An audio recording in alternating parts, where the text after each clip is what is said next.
Damn it. I'm Nicole. Maybe we should start and stop here. So. Okay. I'm Tori. I'm Rita. And I'm Emily. So Nicole, you want to go first? So I'm person A for the Jigsaw, and I have Tunnel for Chapter 7. What are the categories of different picture books, and give a brief description of each and a criteria for selecting them. So you guys all read my little post. There was a lot more than I had expected there to be. Oh yeah. I was like, what? Seriously? Like it was kind of like the beginning wasn't so bad, but then towards the end, I was like, holy cow, seriously? And then the criteria were a lot different. It makes sense, in my opinion. But and then when it gets to the baby books, how ABC books and weren't used for the way they were used for, like that was to me was like an eye opener. So. Yeah, I have that. I thought that was interesting about the ADC books because I've seen it used for that, and thinking about how those letters don't always represent the correct sound that they're showing. Yeah. That was interesting, and I saw both of you of that too. Yeah, I did that with Hunter and Justin, the Kids Nanny, and a lot of their picture books are ABC books, and it's like, well, most of the time the pictures match, but I never thought about, well, what if they use, because a lot of the examples use quail, but I haven't seen any book that uses quail. I see a lot of books that use quilt, but I consistently used as A blanket. Mm-hmm. So it was I never thought about that. Yeah, I never thought about how the sounds of the letter, like what we're supposed to teach in kindergarten, and it should have, coincided with what the picture in the book, book is. Like those stuff, like I never thought of, and I'm like, how much would have been easier for kindergarten teachers if parents know that ahead of time when they start buying these books, instead of just going, here's the letter A, like if they knew kind of like the purpose of these books to help jumpstart their kids in kindergarten so that they're not so lagging behind, I guess. I don't know. I can see that. Well, something I was thinking about is in kindergarten and first grade classes, how you have the ABC across the wall, and that they'll have elephant for E, and they might have quail for Q, or quilt, and it's like the same idea. It doesn't match. Yeah, and how many kids are in that class for ELL and probably have no idea what some of those things are. So that's so true. I was thinking about that with the alphabet books.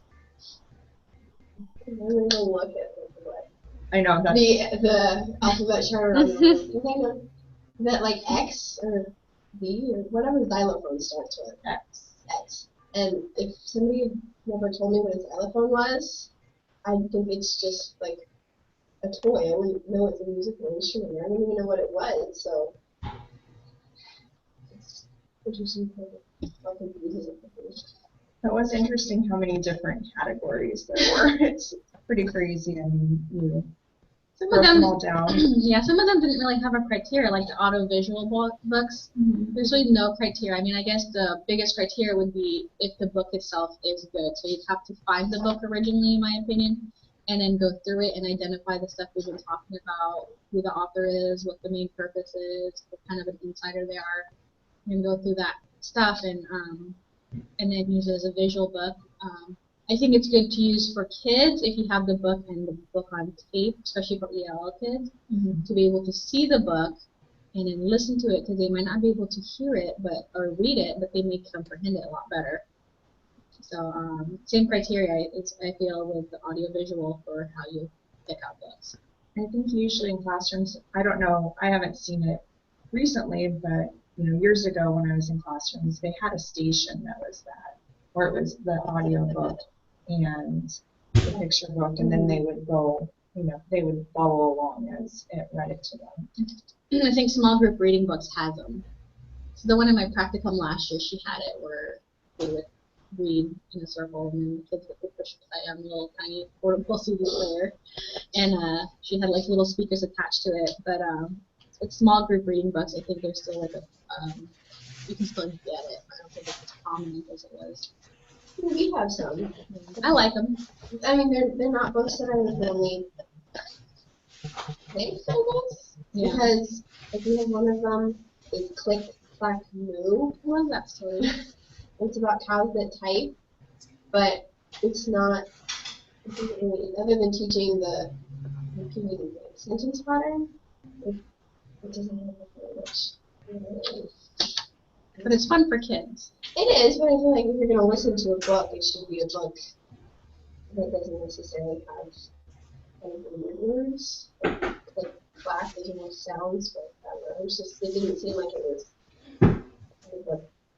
But it'd be like a Dibbles. Click, clap, And those Nicole knots. has here that predictable, the pattern books are lively and uses interesting words to invite children to chime in, so that would do that. And then they'd get really into the whole click, clack, I mean, there's so many different ways to use books in the classroom. It's endless. B. So my question was, what does Tanai mean by the universal nature of folklore, and what needs to be considered when selecting folk or fairy tales, and then what kinds of folk tales are there? So the first question, I saw a lot of the chapter talked about how books, even when they change like settings or they change languages or they change anything, the same traits are still evident throughout all of the stories. So I think that that's how it's universal, that even though the language is different, the meaning and the message that the author wants from the story is the same. And also, like everything under the sun has been discussed in folklore and so in fairy tales and folk tales. So like good versus evil, helping those in need. So all of these things have already been covered. So when you get to harder literature, it might not be easily transferred between languages. You still have those same morals that you've got from the children's books. So when it comes to folk tales and fairy tales, we all know the different cultures that there are. They have their own different stories that they kind of really hand down. Would you recommend in the classroom having the various in their own language? Well, I think because, like you said, it doesn't translate easily from language to language. So the words may be different, or maybe skewed, or there's no English representation of that word in our language, in the English language. So I mean, it's hard to just get a bunch of books in the various translations that they are. So I mean, would you recommend? I would like the children's book that I got for this was for Melita, a Cinderella Tale from the Mexican tradition. I almost got that one too. It was just like one of many, and I was like, oh, that one looks good, pick that one. But it was very different in the way it was written from the original, or the Disney version of Cinderella. And so I think that in a classroom we need all kinds, maybe, and if you can get them in their language, because this has little pieces of Spanish, but they're like 1 or 2 line sentences. Which they do have the translation in English at the bottom, but I think just getting the exposure to different. But looking through those, there's so many different variations of Cinderella. That was a really big one of Cinderella. So it would be kind of nice to bring in all of the different Cinderella stories from other countries and compare them. That could be is that kind of what you're talking about? No, there's a book called Glass Slipper Gold Sandal, and it is like one Cinderella story, but on each page there's like 400 or 500 stories in it. And so like Cinderella went to work for her stepmother, and it was and in one culture this is what she would do, in another culture this is what she would do, in the third culture this is what she would do. And then when her dress changes right before she goes to the ball, she's wearing a kimono in Japan. She's wearing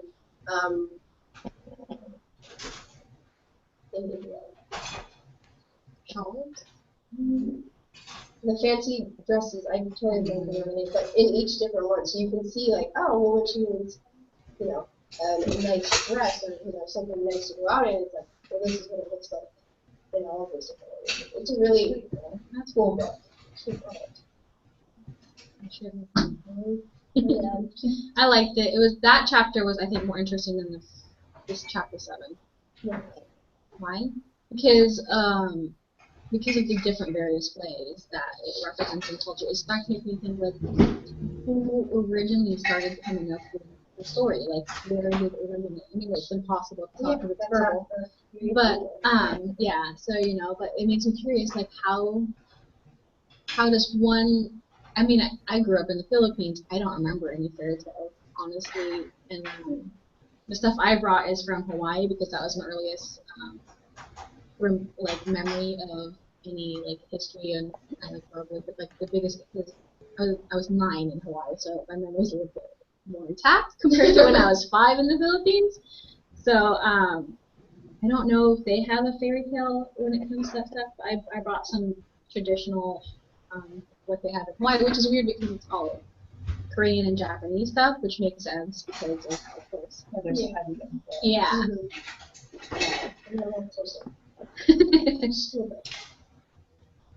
And then the Grimm's Brothers tales. I want to kind of read all that stuff now because I'm curious because of how morbid it really is. Yeah. Like I cutting her have a heel off. collection of them like that. Yeah. Like cutting her heel off and her toe off to fit in the shoe. I'm just like, I don't remember that in Cinderella. In the Disney version? As we say in my house, they Disneyfy everything. But, the happily ever after statement. What do you Sorry, think? I don't want to interrupt, but my sound is really lagging for some reason. Oh. I'm like hearing the old stuff and then hearing the new stuff. Oh gosh. I wonder if it's her connection at school. I'm trying to adjust my bandwidth, but It's okay. We'll slow down. What did you think of the chapter 9 with the folk tales and stuff? hang on. Sorry, I'm still hearing the past conversation, even though we're not talking.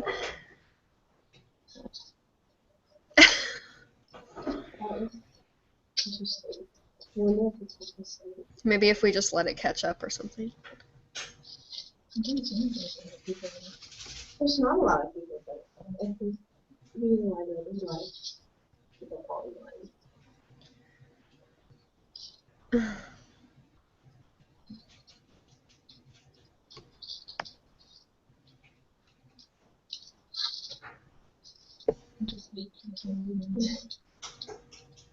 It's almost caught up, I think.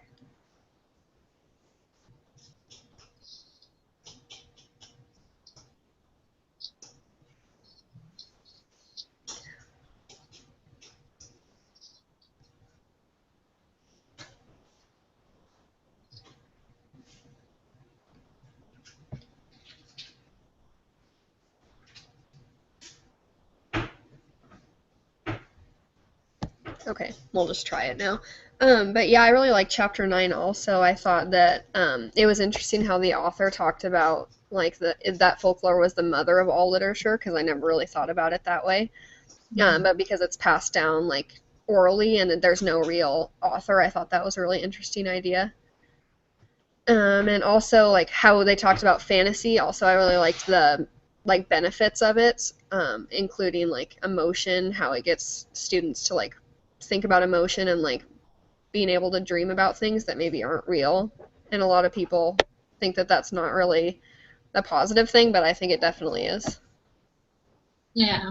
Can you say something about the psychology? Yeah, it was weird to me that students with the high fantasy life compared to the low fantasy life were more able to adapt, I guess, is I don't remember exactly what I wrote, but they're less likely to escape through drugs and other stuff because they have the books to which they can escape with. So I thought that was really interesting. Definitely something I think should be included in the classroom. I mean, there's obviously grade appropriate stuff we have to think about. Grimm fairy tales probably not okay for kindergarten. So I mean, but I think it's okay to bring that out as they get older. And just make them realize, that there's various representations of stories, and that they should, it's something they should be aware. When I think when it was going through all the different complaints that people have about it. I thought it was kind of nice that they pointed out that, you know, people might think that they're violent, but really they're not getting into very detailed violence. And so it's not as bad that way, I think. Or is it that little girl, you know, who says, "Oh, the wolf will come back," and she had nightmares, you know, until they finally read the real story where the wolf died and put the big bad wolf to rest, and all of a sudden her nightmare stops. I mean, you know, you don't know what kids will be afraid of. My oldest was afraid of trains for some reason. He had night terrors, and I don't even know, so it makes me kind of curious to see if I had read in something that made him afraid of it, or if he watched the Polar Express. Because he was afraid of the noise, but when we drove by a train, he was perfectly fine and get excited, but it was a noise at night. So, like, it's interesting, where's the noise coming from? So it's just like, you don't know what's going to trigger fear in a child. So the other part of my question were the different things of book tales, so like the stories that are added upon, and I think I'm gonna give the example of the old lady who swallowed a fly. Because I had no idea what it was talking about that entire definition until it said, like the old lady who swallowed a fly.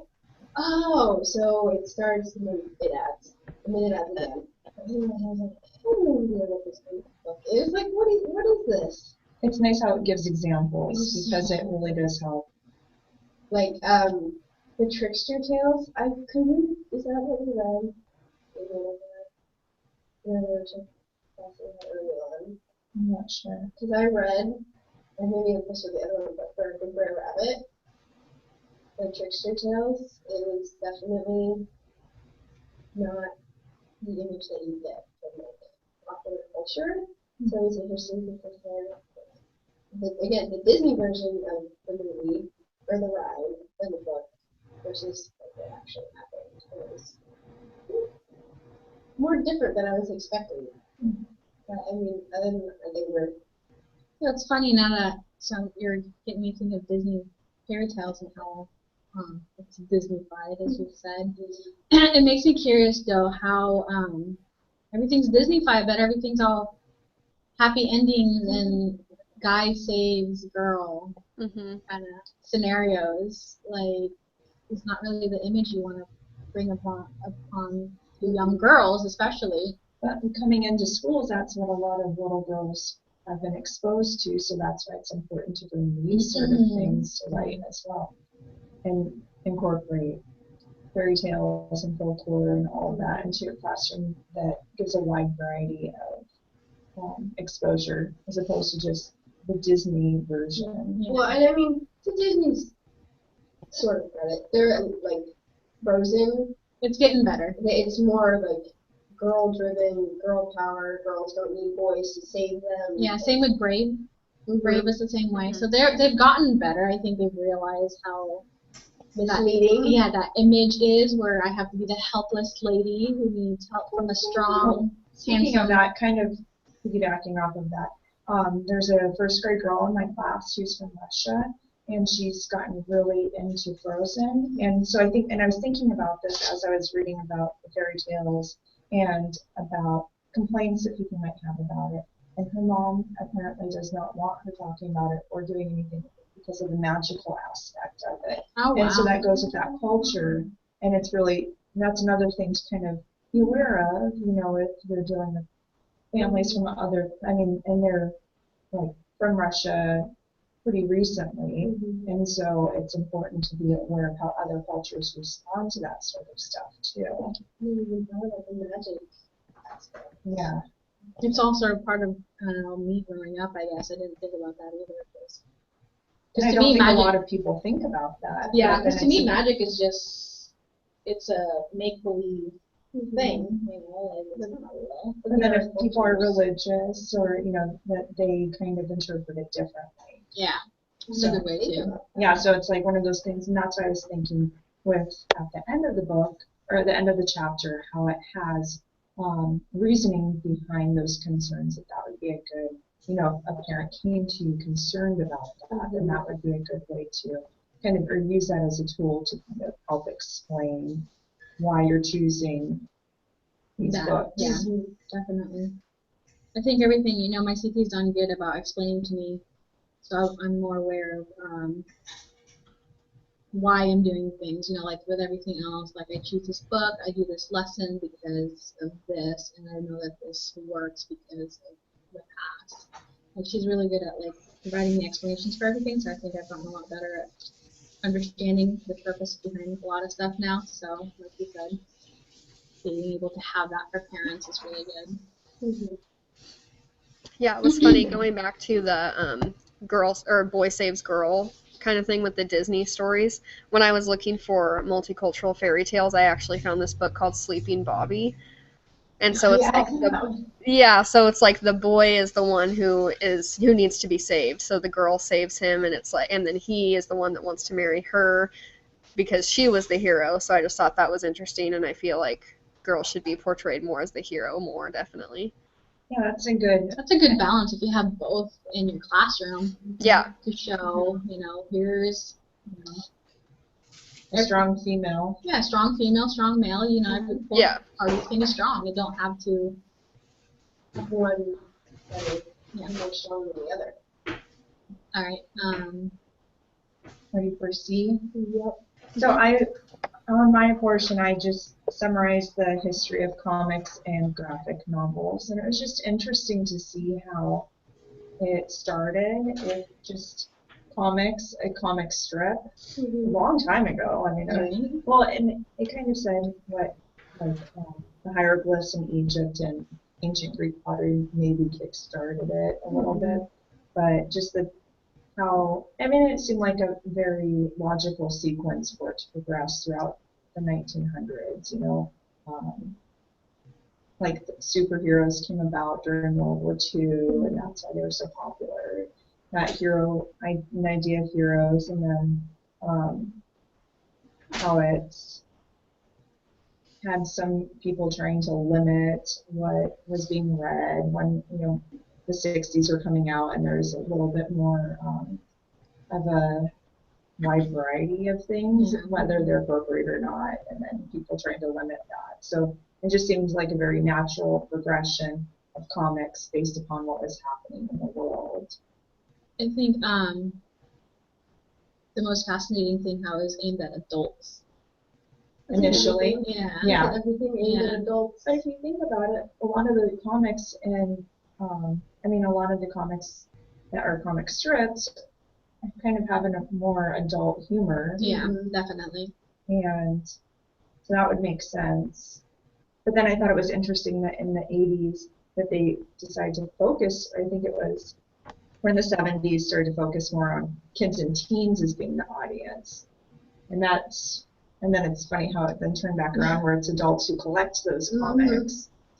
It reminds me of that video, the Bones, the guy who wrote Bones, how it was underground college comic. Like, what? Like, I haven't read any of that series, so I'm really curious to see. I was kind of curious, too. About how, I want to see because now it's aimed towards kids. It's not aimed towards the college. I think kids have just picked up on it, not necessarily that he's changed his audience. Well, I'm curious, though, to see if there is a difference from what he wrote originally to what they are now being published. So, like, getting like one of the first publications and comparing it to more recent publications, just to see how different it is if he changed it for the audience or not.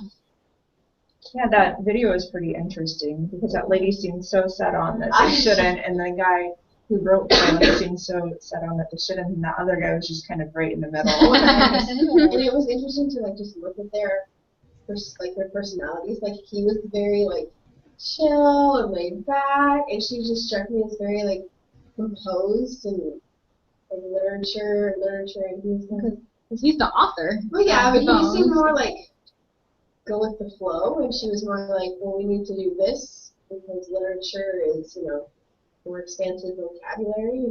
I feel like she hasn't had a lot of experience with kids.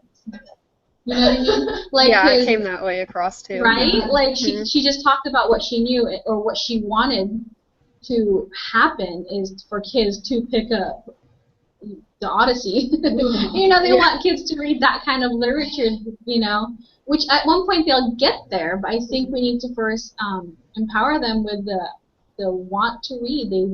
Kids need to want to read. Otherwise, they're never gonna pick that stuff up. And the funny thing was, she was talking about how she was basically implying that they're simple or easy to read. But reading the, how would you say it, Persepolis? Yeah, Persepolis. It was easy to go through, but there were times where I was finding myself rereading parts because I missed something, and you really had to follow it in a certain way to understand the story. So it wasn't a simple read. It was a good read, and it was something that was enjoyable. Like that, I think that if she read something like this, I think she might have a different impression of comics. Maybe for graphic her, novels. they are easier reads because she's used to the harder thinking books. Because they are to a point easy to read and interpret, but really not, because it stretches their ideas. When you have a page with no words, a kid has to kind of like identify what's going on. So I think it helps bring about what's the word I'm thinking of? With the reading, with the comprehension, I was gonna say strategies that there's strategies, but also like we did it in one of our classes where you're asking the questions that's inferral. Oh, inferring? Yeah, like it makes you infer, like you have to think about what is happening. It's not written out for you. So it's that it's not the straightforward one, you know what I mean? Like, does that make sense? Yeah. It's kind of like the picture books with no words. Yeah. You have to create your own story. So it's not necessarily easy. No, it's not. But I think it's just for the kids. It seems easy. Well, when a without kid them, sees yeah. it, and that's what I think is good about them, is that kids see them and they can be so colorful and so inviting, and then they're like, oh, this looks good, and they flip through it, and then they sit down, and it is a little more challenging than just like what they probably initially thought, but then they're so engrossed in it that they're just getting into the story. Because I saw that you said this about your book, is that you felt like you were part of it, or like you felt like you were there. Yeah. And that's how I felt with this. Like, it was really easy to get invested in the characters and just I read this in like an hour and a half because it was just.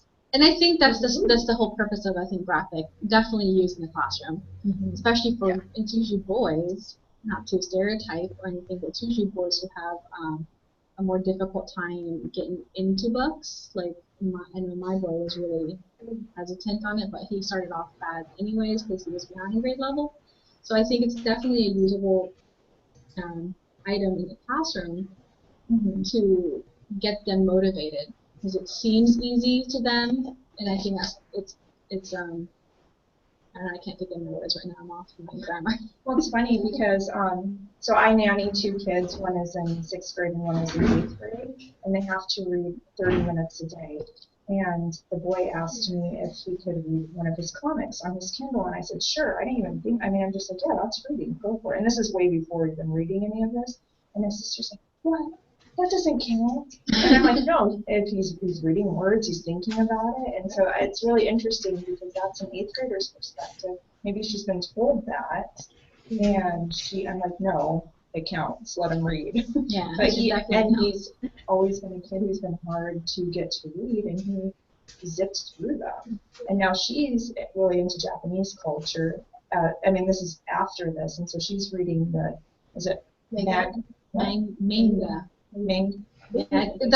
I put it on my dictionary app on my phone to hear how they pronounce it. They pronounce it manga. Manga. Okay, so she's into those, so it's kind of funny because now I think she probably doesn't even remember the conversation, but she is just engrossed in those, and I gave her something for Christmas, and she locked herself up in her room for 4 hours reading it, and I'm like, so, and she reads chapter books and everything, but it's kind of, I think it's a nice break from that.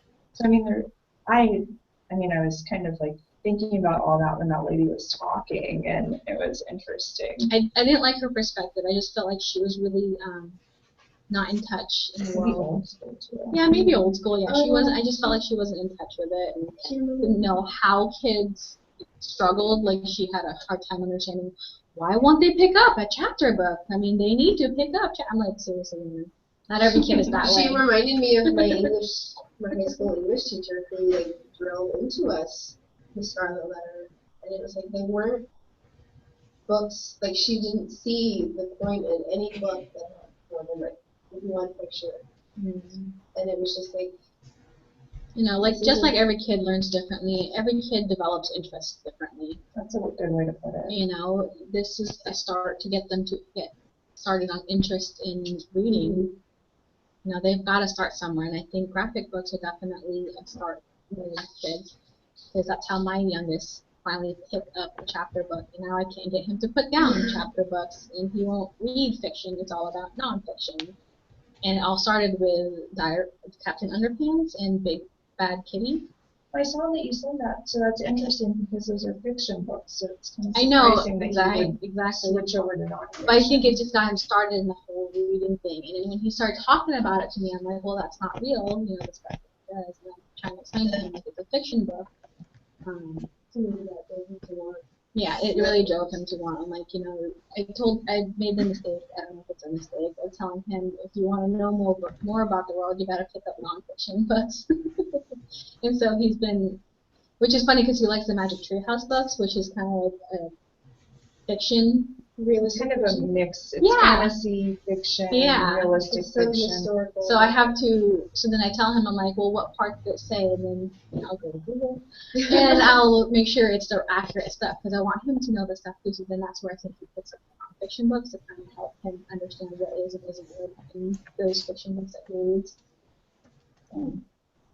Yeah, and my brother's in third grade, and I think a big thing for him was confidence. Like, he is below grade level reading, but he started reading graphic novels and like easier chapter books, and then I feel like he wanted to read more because he felt like he could. Before, he was like, this is too hard for me, I'm not good at reading. So I think graphic novels, that's a really good thing that they go to too, is like they're not necessarily easier to read by any means, but I feel like kids feel more motivated to keep trying to read them, so they're more successful. Like it fools kids to think that they're easy to read. That's what it comes down to. I think, Nicole, you said something about it being less, maybe not this word, but less intimidating initially. Mm-hmm. So, and that would make sense with your brother. I mean, it just seemed, and that's kind of how the kid that I nanny was. Is he was lacking a lot of confidence, and so that those sort of books did help him gain that confidence of reading. And now he's taken off a little bit because when he was in third or fourth grade, he was refusing to read and all this stuff. And then, now he's reading at grade level, or maybe just a little bit below, but he's made a lot of improvement because of that confidence boost. Definitely, yeah. Yeah. It's a good thing. Yeah. So, okay, I guess I'll go now. Mine was also about the comics and graphic novels article, and it asked what are the current trends of graphic novels. So we kind of talked about this already, but still the superhero comics are a trend, and I thought it was interesting with adults as well because we don't really think about it, but kids don't necessarily know about superheroes from comic books, but more from the movies. So they don't usually get associated with the books themselves. And then also the Japanese manga with the female crowd, which I thought was interesting because it's shown the power of like their consumer culture as a group, because the teenage and adolescent girls are really into that, so they just keep buying and wanting more published. What makes them different from other books, I thought this was really interesting too, is that graphic novels can't make sense without the images, or the text can't make sense without the images, and vice versa. No other book is really like that. Like picture books can still make sense. They just they share the job kind of telling the story, but graphic novels, you kind of need both to fully understand the themes. That's true. And when you think about it, it introduces them to the text, the I said, she said, quotation marks, like introducing, I think the dialogue, introduces them to dialogue of how dialogue works. You know, I think there's a lot more to graphic books than just it being a comic for fun. And they're also, the whole process of reading them is different than regular books because you have to it's self-directed is what the author said, so you kind of choose how you want to read it, if you want to look at the images and then the text, or if you take it all in at once. I know when I was reading Persepolis, I went by like each square, and I kind of did everything like at once, the picture and the text, but I know there are a lot of other ways to read them, so I thought that's a lot different from like regular novels. Did you guys read it? The same way she did. Yes, I read it the same way Emily did too. Yes. All at once. All at once. I don't know if I know any other way to really do it. Like, there's a couple pages that has no words, so it's just like. And I don't think ours had any without words, so that's kind of interesting. Yeah, I'm kind of glad I picked this up over because I was going to read that one originally, and I have them, and I'm still planning on reading it, but I wanted to read this for our group, because there's a lot of pages where it just, there's no text. Oh, well, those are some lovely words on that page. Yeah. Yeah. This is definitely not very, this is like middle school, maybe, high school kind of This stuff. one's probably high school. I mean, there's some stuff in here that is. The website, I don't remember where I put that on the website, the graphic novel website. Did you click around on that? There's lesson plans on that. And I don't remember what grade level that was, but I don't know if it was high school or not. I don't know. Yeah, one of my roommates actually said that she read it for high school for her English class. I never had to read it, but I thought that was interesting. I've never read this. Yeah. Then, Well, and it's funny how often this popped up in the stuff that I saw it popping up a lot in our readings, or 2 or 3 times. But I'm like, oh, I'm excited. repeatedly. Yeah. Something. Didn't like how it ended though, because now I have to buy the second book. I know. I'm like, what? And then I turned and I'm like, what? What? No. No more? And when we're adults, we can get into graphic novels. Imagine what kids are feeling. I know. Right? I really liked the idea of having us read them because it gave insight into Like how a kid feels and everything. Yeah, I've never really read, like, Persepolis was the first one that I read all the way through. Like, I've looked at Diary of a Wimpy Kid, but I haven't read the whole thing, and I just yeah, it was interesting. Well, and it's funny because I had this sitting on my counter during Christmas break, and my mom came over, and she's a 5th grade teacher, and she's like, ooh, I love graphic novels, which made me happy to hear that, and I think she incorporates them into her 5th grade classroom. So it's good to hear that people are doing that. And I almost was going to say, hey, you can borrow this, but now I'm not going to say that because, well, no, because of the content. I don't think it's appropriate for 5th grade. Yeah. I mean, some of it would have been, but other than the language, I think. And knowing her, she'd probably get into it, and it would be read, and then, So, I went to the website where you guys are talking, and it's middle school, high school is what that book is considered under. Maybe 8th grade. Yeah, that's what I was thinking, 8th grade. So it'd be like in 8th grade, you know. Sorry. I feel like in 8th grade, you have a more, like, you know what the words are, let's be honest. You know what the words are, you're not words. as likely, I feel like, if you say, like, a bad word, like, not even a bad word, like a relatively bad word in the lower grade, they're going to be like, ooh, and then they're going to repeat it. Yeah. And I feel like in 8th grade, if you see one or you read one, you're just, that's part of the culture, that's part of the time, you just accept it and move on. You're just tempted to be going with it. Well, in books like these, I think these are high quality books. They're put in there to emphasize something, so there's a purpose to it. It's not just to put it in there. Yeah. Right. So what other things can we talk about? Right. The picture books, I guess. Okay. Should we start with the one that we all had to read? Mm-hmm. So was this? So I'm looking around. It looks like the only. Oh my goodness! It looks like we all have the one that has the English version and the Spanish. Yeah, I had that too. I think that's how it was made. Okay. Because when you said that, I'm like, it just seemed like that would make sense because the book is about her being mismatched, and so it's showing, both sides to her European American self and her Irish and Canadian self. Definitely.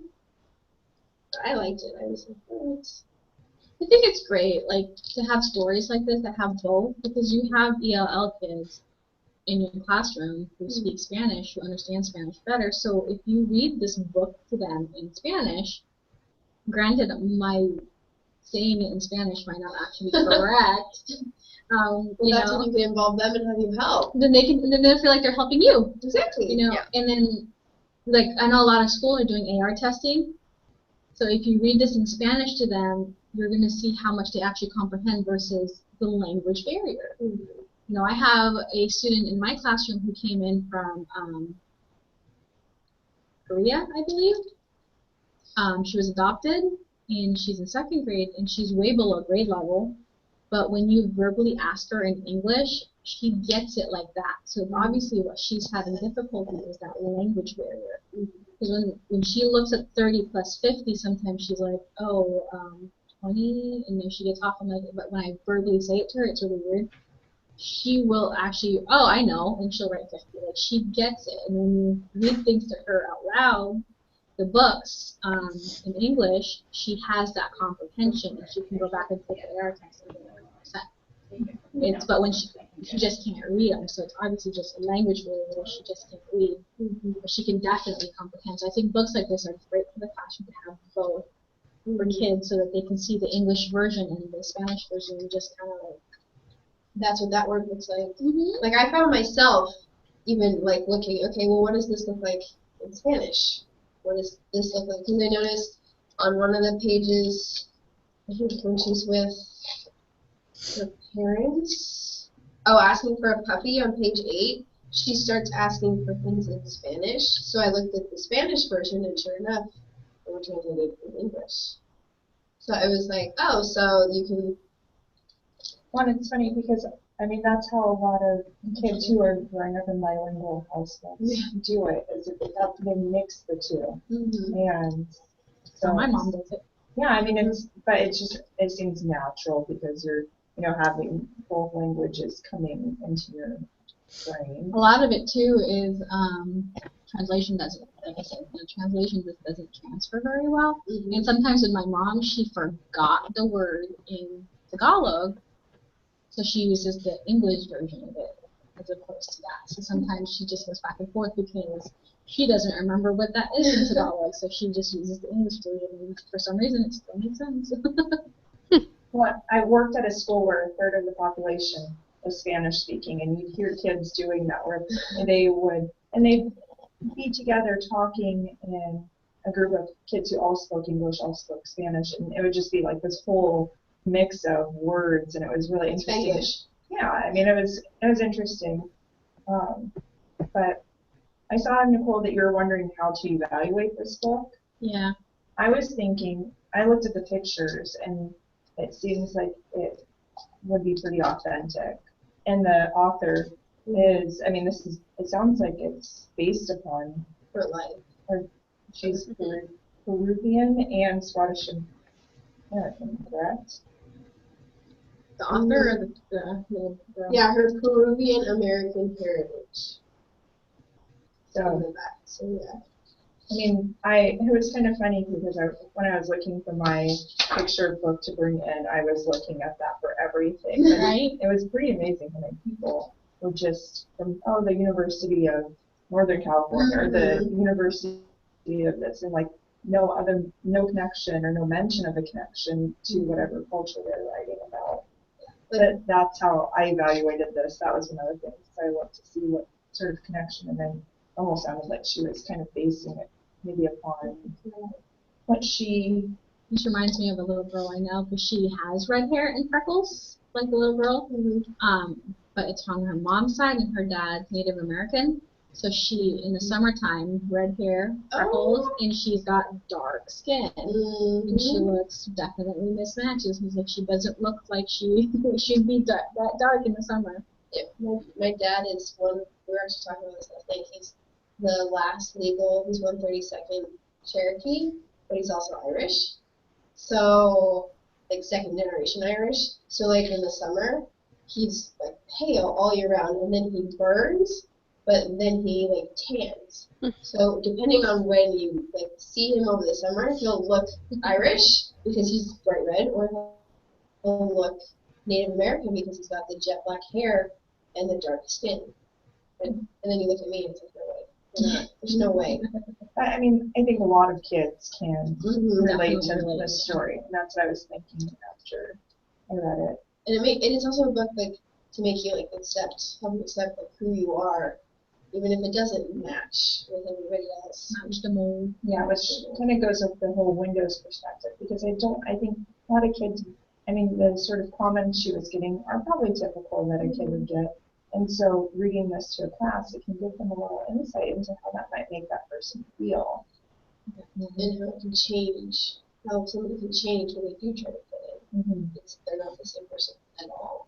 And they're feeling what they're feeling at that point. It's like, I'm not good enough as who I was, so.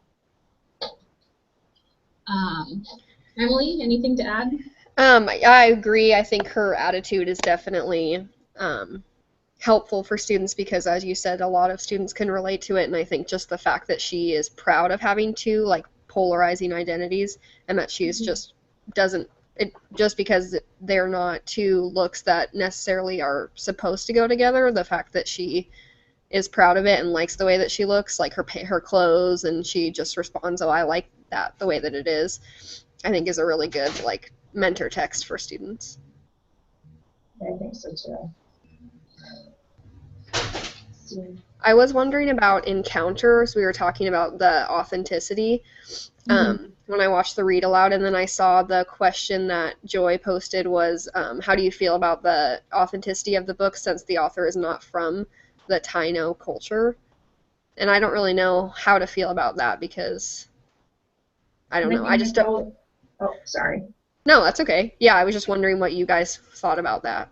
Well, when I was reading through, I think you were wondering about that as well. I didn't remember seeing that any information about the author. So I think it's hard to think about it when there's no book in front of us, because it was read to us, but then there's author's notes in the back, and it's like if I had those in front of me to look over and maybe Google who the author is, because I don't even know who the author is. Well, I guess Emily was saying that Joy had it somewhere. Oh. And that he was not from that culture, right? Is that what you were saying? She said, how do you feel about the book being written from a point of view like other than, like, I guess the author is not related to the culture at all. It's still, I mean, even though that's not the case, it still causes you to think about it. I mean, I think he did a good job of maybe identifying how much did he research it? That's what it comes down to. Was he able to research it? Did he talk to someone about it? Just to know if there's someone old enough who's still around from when that was verbally passed down from kid to kid, or from family to family, one's generation, to understand how they felt, or did he find the book? Like it's definitely a different perspective. I think even though he's not from there, it's a good book to read aloud to identify maybe how does it feel to have something strange come to you at this. Yeah, so maybe it's not completely authentic, however it can get people thinking about that. Because obviously some of that happens, and that might have been their impression of people coming and then people taking them away. I mean, it was just kind of, I don't know, it's just kind of interesting. So I Googled the book and the author, and I went to Jane Yolen's the website about it, and it's the story of Columbus's landing in the Americas as told by a boy of the Taino people who already lived there. The 500th anniversary of Columbus's voyage was coming up, and the editor at the time suggested that a book was made. So he pretty much wrote the book, or she wrote the book, because there was a need for it. I guess the question is, how are they making this information? After doing some early research, I felt the likelihood of any full-blooded Taino people to be alive was not great, and the story needed to be told, so that's why he wrote it, or she wrote it, was because So what it comes down to then is, even though she did a little research on right now we're talking about it. You want to know more about this culture, these Native Americans that were first here that welcomed Christopher Columbus and his giant canoes, with open arms, and how how does and then I think there's just so many variations to books to review. Like when I was trying to use what we've learned so far. That giant list, and I go, where do I start? And it comes down to the purpose. What's the purpose you're using this for? Like, are you using this for kids to understand that there are different perspectives? Then yes, it's a book that can show. That's a good way to look at it. But then it comes down to you have to do a compare and contrast between the original story of how we grew up learning about Christopher Columbus and the American version of it compared to this one. And I think, if that's what the main purpose is, then it's a book to use. Does that make sense? Where if you're just reading it for factual information, it's not a good book to use. That's a good point, because it does get people thinking about different perspectives.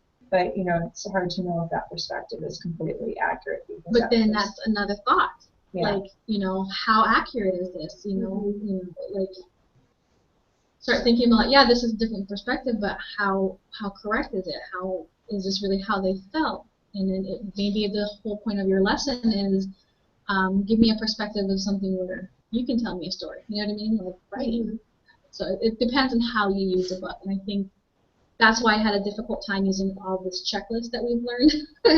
Is it's so vast that I need to really narrow down. Well, what is the purpose of this book? I don't think you would need to use the checklist. Every aspect of the checklist. That would be too time consuming, but really, like you said, find out what you're looking for, what is the purpose, and then pull a couple things off that checklist to double check with what your purpose is. Emily, do you want to add anything? I think we covered it mostly. I think that definitely with older students, like 5th, 6th grade, I think it's definitely beneficial book to use, but I think also bringing up the fact like how we are reading with a critical eye, kind of introduce that to them, and like what could you do to kind of criticize this book in a way, like what is good to know about it, but also what else can we find out, like how, because I kind of feel like it's difficult when the author obviously wasn't around when the Christopher Columbus thing happened, and there's no one around to talk about who was really there. So it's just kind of getting students to think about that idea that maybe it might not be the most authentic, but it still is something that is close to happening, but just kind of like criticizing it with a critical eye. Definitely. Should we go through and share our books? Sure. Since we're on the picture book. Sure. So I brought a couple books. I didn't really know which one to choose, and I put them under the table and pick your favorite. I already picked my favorite. Okay. So these are books I grew up with, and I got them in the Philippines, in Hawaii, when I came from the Philippines, and so I had to Google the author, and because I was like, I Googled them just to know how authentic these books are. But they're just stories of how, this one would be the seasons. You know how with Greek mythology, it's how Persephone was taken underground. It's backwards. Is it really? So this one's a different perspective on that Greek mythology. I don't know what the American version of seasons is. I think like how did seasons come about? Because in Greek mythology, she went underground in Hades, and her mom was so sad that she made everything die. And it might be something with Native American folklore. Yeah. I don't think. So I got this, and what happens is he's a fisherman, and he goes underneath the sea, and finds a princess, and he lives there. And it seems like to him it was only 15 minutes, but it was actually years, and he comes back up, and that's how the seasons are in this one. So you said it was Korean or Japanese? Or? The author's Japanese. The pictures show exactly picking on a poor little turtle, but they all look the same. I know. So But I got it in Hawaii, so it was kind of weird because Yeah, even when you that's look at it, kinda it's cool. island. Yeah. So That's nice that you can have a book that's from the area. yeah. So I mean, I don't know. I had a hard time finding. I didn't have time to go to the library, so I picked something out of my house, and this is the closest thing I think to finding in my house. I haven't read it in a long time, but I like these stories. They're kind of nice, and they're very vivid in pictures, even though They did. um, it's very intriguing. I mean, I still enjoy it, and I think my 9-year-old enjoys it too, reading it. Now that he can read this kind of books. So, I don't know, it's a nice different perspective to see how cultures explain it in theirs. But then that would be a good thing to, if you're going to use it in your classroom, to get how other cultures explain seasons and do a comparing and contrasting between the different stories. I mean, we know scientifically how seasons work, Yeah, but I mean, if you're talking about that genre, then that's different. Torquatus. Can explain why. whitetails, yeah. So I went and I got it's Don Domatia? Domatia. Domatilla? Yeah, we're going Donatilla, and it's a Cinderella tale from the Mexican tradition. No, Tilla, because two L's say the sound. So this story is different than the Cinderella I've grown up with, from the fact that her mother is sick, and then she goes away, and then comes back right after her mother dies, and then her father marries someone else, but the prince comes looking for her because she was a cook or the governor comes looking for her because she was a cook there making money, and she gave him something that he couldn't live without, this amazing food, and so he goes to find her, and he goes on this wild journey in all the wrong way, and the evil stepmother eventually sends him in the other direction, and eventually they meet and realize that they've been tricked. But instead of her going to the ball and then leaving him that way, it was more, I guess, it was just different.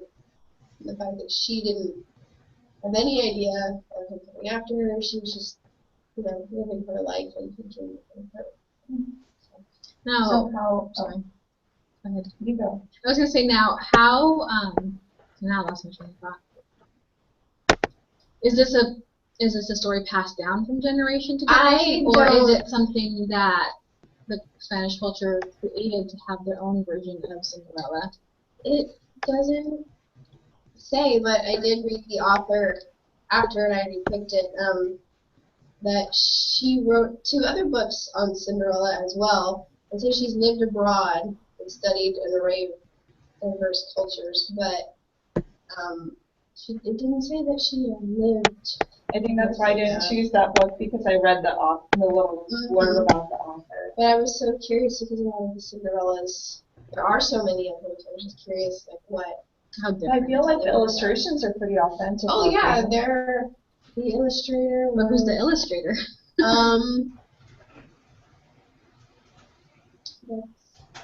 She's just an illustrator. Which makes you wonder, did she even study?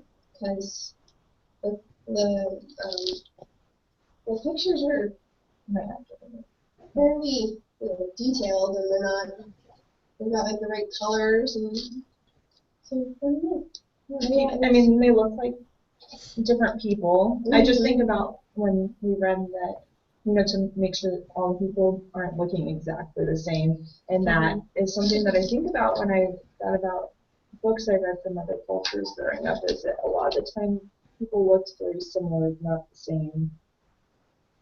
Yeah. I mean, the one, so the evil stepmother has a daughter that looks very similar, and that's part of the twist in the story, is that the evil stepmother is going to try and set the governors who's looking for the main character and kind of trick her into marrying her daughter instead of the real cook that he's searching for. So I mean, other than that. Oh no, but those still, I mean, they still look like different people. I mean, Yeah. it still looks authentic, whereas the one that Nicole Yeah. has and part of the one that I have, they look like the exact same. It's like a different, put different colored shirts on them. Yes. Yeah.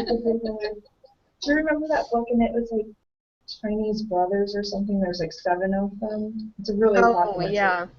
Yeah, and they all look. I mean, and I just felt like all the just looking back at that or thinking about that book, that everyone looks the same. Mhm. Yeah, it was an interesting, it was different way to think of Cinderella. So I definitely see the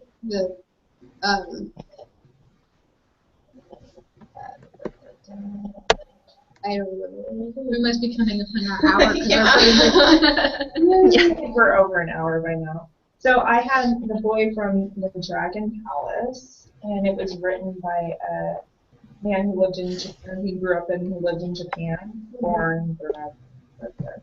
And it's a folk tale about, I've heard this folk tale in other cultures, and it's like, you know, some magical thing happens, and a poor person comes into wealth due to this magic, and so it's this little boy is from the sea, and he has magical powers in a sense, and so a poor man gets a hold of him and keeps making wishes, and takes, after he's wealthy, he takes him for granted, never says thank you. I mean, so the moral is, you know, to say thank you and all of that. But so then when he doesn't continue following through with his promise to the little boy, he loses all of his wealth, and he's more poor than he was when he started. And so, and then at the end, the little boy's like, he never once said thank you to me. So that tells me that that's the moral. But Mhm. Does the little boy have his hand in his nose? yes, Everybody. yes, he like gets sniffles, and when he sniffles 3 times is when the other guy gets his wish granted. Oh, okay. But apparently this is a tale that's told throughout Japan, and that has slight variations depending on where it's told. But I'm not sure about the snot-nosed boy in each of them. Yeah, the page that you opened to, he had his hand right here, and then on the cover, he's got his. Yep, but the pictures are pretty vivid, and it seems like people, I mean, it has a style to it, but it seems like They look different. they look different, except for when he wishes for a bunch of women to dance for him, they all look the same. That's funny. So that's the only place I mean, in different outfits. Well, yeah. So. I mean, This one I feel like is really old book. And the guy, the author in this one, was Japanese. He was actually recruited by Americans way back when because he translated for them. And actually, so this is an author is retelling it, and she's not from Japan. However, she worked with someone who is from Japan to make it authentic. Okay.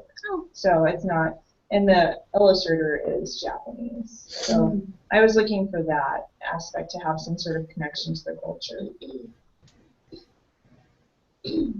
I actually couldn't get my hands on the one that I wanted to talk about, but because it's new, it came out in 2012, and I think it's pretty popular, so it was checked out everywhere. But I looked it up online pretty extensively and looked into the authors. It's called Maya and the Turtle, so it's a Korean fairy tale. Yeah, I so tried to it's, find that one too. I know, I really liked it. I just kind of looked inside as much as I could, and I read reviews and researched the authors a little bit.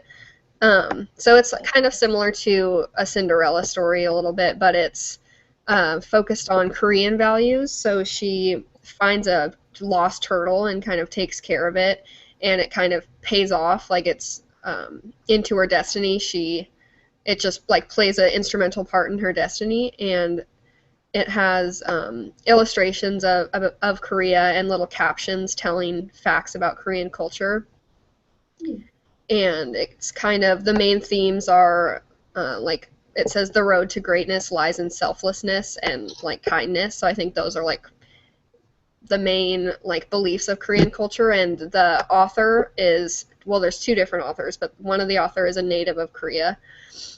So that automatically told me that it was pretty authentic. And the second author spent 13 years in Korea working in like advertising and news reporting. So I liked that idea that they weren't just writing it from research, but they actually lived within the culture. Mm-hmm. And it's also a newer book. It's only 2 or 3 years old, so I would be interested to see. I actually want to see it in person, but from what I saw online and what I read about it, it's not very stereotypical at all, and I think it's pretty authentic. So It'll be interesting to see how a book that's written more recent kind of goes with the trend of being less stereotypical and more inclusive, and kind of, the books written in the last 20 years probably weren't as hopefully, I guess, sensitive and aware. And maybe a little bit more like that TED Talk where it's just talking about just having one story. Mm-hmm. Yeah, I could definitely see. I definitely wanted to read that book, but I could not find it anywhere. I know. And I was kind of bummed. I went to like 3 different libraries, and they're like, no, not here. Yeah. So anything else that we should talk about before we wrap up?